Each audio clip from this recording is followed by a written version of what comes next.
Hello, this is Angelia, and let's see here. I might turn this up a little bit. I always forget before I start this, and then yeah. Anyway, happy St. Patrick's Day. I am part Irish, so I do wear the green and all that fun stuff. If you're not, pinch yourself. But I'm here with today's Bible reading. Today's reading comes from Exodus 22, property rights. That's something that there's still disputes on today. I've had that problem with some neighbors, because their surveyor was wrong. He didn't use the right city maps, and we tried to tell him that there's a 6-foot alleyway between our property and the neighbor's property, but they didn't believe that because their surveyor said that there wasn't, and our back fence was on their property. But then the water company came along and told them, no, there's a 6-foot waterway between this property. They built their fence 3 feet back, which is what they should have done and what you should have done. Now we have the right to come into your yard anytime we want because that waterway has been enclosed by their fence. So yeah, they were in the wrong when they didn't listen to us. People just assume you're lying, but we weren't. So anyway, if a man steals an ox or a sheep and slaughters it or sells it, he shall pay 5 oxen for the ox and 4 sheep for the sheep. So there's quadruple and quintuple the payment happen here. If the thief is caught while breaking in and is struck so that he dies, there will be no blood guilt on his account. So, and that's a law here in our state, is that if someone's breaking in your house and you're fearing for your life, you can kill them. So, beware of that. Different states are different. So, think about that before you go try to break into somebody's house that, they might just have a gun, like I do, and shoot your ass. So,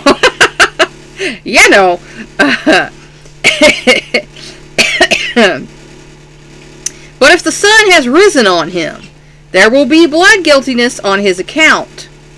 So, they're saying if you see the guy and, he's not a threat, he's unarmed, that's unequal force. And, you might be guilty in that point. He shall surely make restitution. If he owns nothing, then he shall be sold for his theft. So, again, if you didn't get killed for your thievery, you could be caught and sold into slavery for your thievery. So, the punishments then were a little more severe than they are today. If what he stole is actually found alive in his possession, whether an ox or a donkey or a sheep, he shall pay double. If a man lets a field or vineyard be grazed bare and lets his animal loose so that it grazes in another man's field, he shall make restitution for the best of his own field and the best of his own vineyard. And there are some cattle barons you probably wouldn't like to hear that one because, they not only let their cattle graze their land, but other lands all around them. So, there's been some pretty heated disputes over that. If a fire breaks out and spreads to thorn bushes, so that stacked grain or the standing grain or the field itself is consumed, he who started the fire shall surely make restitution. So arsonists, if you get caught, not only, you got to pay back, but you get to pay back for everything, that burned. If a man gives his neighbor money or goods to keep for him, and it is stolen from the man's house, if the thief is caught, he shall pay double. So, again, that you're not supposed to be stealing. If the thief is not caught, then the owner of the house shall appear before the judges to determine whether he laid his hands on his neighbor's property. Again, neighbors aren't supposed to be stealing from neighbors. That's a rule there. And we actually had a case where someone left some property with us when they moved somewhere else. Well, this person left the property with us for over 7 years, and at the 7-year point we said, we could have him declared dead. We don't want this stuff in our garage anymore. Let's just get rid of it. And then they found out a few years later that we did that, and they were upset and said, well, you could have just brought it back to me. And we were like, well, we assumed you didn't want it. You left it in our garage for over 7 years. So we just got rid of it. We donated it to the Goodwill is what we did. Again, if people are storing something for you, you might want to make some sort of arrangement, like maybe a rental deal, or, that there be a set amount of time. Because, again, if someone's keeping something for you for almost a decade and you don't get it back, they're going to assume you don't want it, and they're going to get rid of it if it's in their way, which it became. We had our garage. We want to use our garage for our stuff. It's well within our right to do that. For every breach of trust, whether it is for ox, for donkey, for sheep, for clothing, or for any lost thing about which one says, this is it, the case of both parties shall come before the judges. He whom the judges condemn shall pay double to his neighbor.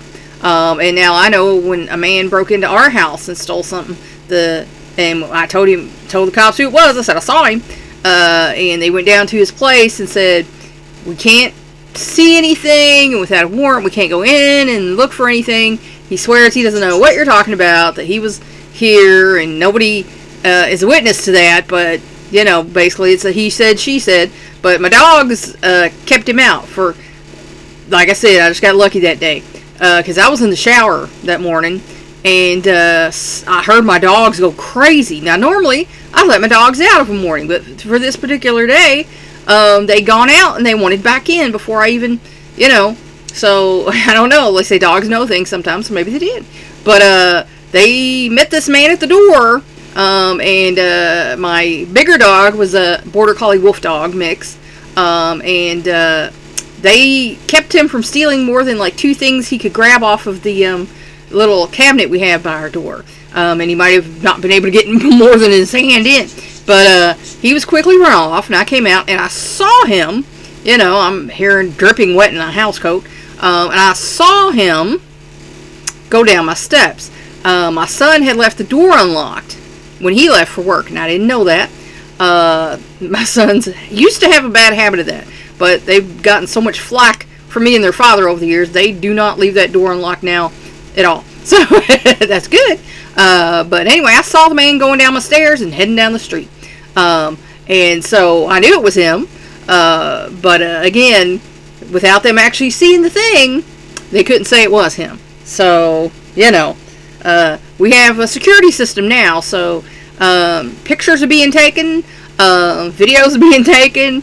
They've asked us a few questions about a couple things they saw and sent it to us, on our phone and said, is this something that you're concerned about? And we're like, no, that's just them being them. We understand what they're doing.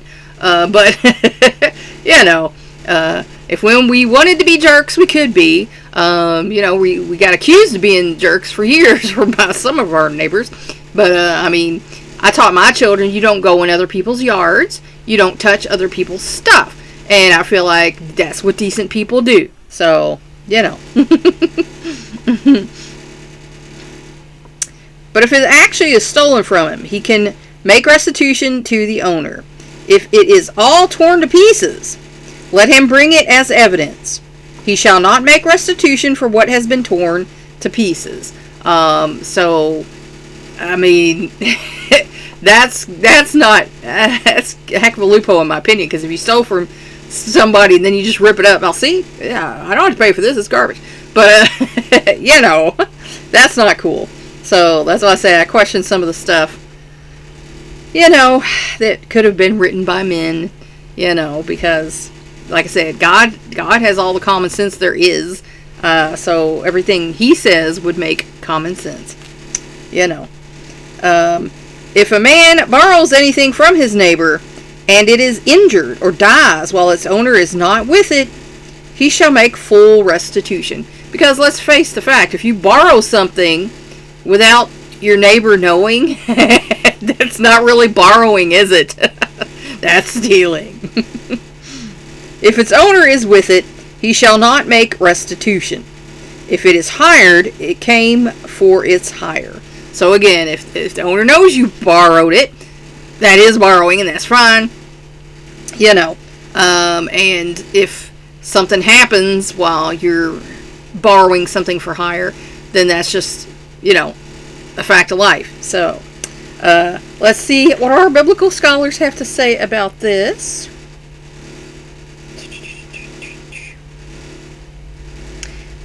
If the sun has risen on him, the culpability of a householder's actions against an intruder depended on whether the break-in, literally digging through the mud walls, was at night or in the daytime. At night, quick evaluation of an intruder's intentions was not as clear as it might be in the daytime, nor would someone be aware and on hand to help. So again, in the dark, if you can't see what they're up to, you can pop one in them to defend your home. An oath before the Lord, presumably an oath of innocence, which would bind the two parties to a dispute over lost goods and preclude any further legal action being taken. So that was something that, people's word meant something back in the day. Now, you can't trust people's word. There's so many scammers and thieves out there that, you just don't even know. If a man seduces, pay a dowry. The male was held accountable. Oh, wait. We ain't that far. Okay, we're going to pick that up next time, because that's in the next story. That's a little preview for you, so you know what happens there. And that is the story of property rights. Amen. Like I said, something we still struggle with today, unfortunately. So please like and share this word so we can spread it around the world. If you want to help me out, subscribe to my YouTube channel. If you want to help me even more, go to my Patreon page, become a patron. The link to that is in my post. And my prayer warriors, I want you to send up a prayer for the elderly person I'm caring for. He's exhibiting some more abhorrent behavior, that I certainly would not ever say to anybody else, but that needs to not be a thing if he wants me to continue to help him. And also for my mother-in-law, whose dementia is continuing to get worse and worse, and she is finally admitted she's messing up her medications, going through things, looking for things. She tried to blame my husband for it, and we insisted no, we know that's not happening. And then she tried to say someone had come in and taken things, and then we found out that's not true because I was calling them on it. And finally she had to admit she's the one going through and messing up her pills, looking for things. And again, just dementia behavior makes no sense. The things that she's thinking, are just so random, that it just makes no sense to why she would think someone's taking like 5 pills and putting them in one, and 3 from another and putting them in one. She's doing it. She's messing them up. So, pray for her dementia, because that's a problem. You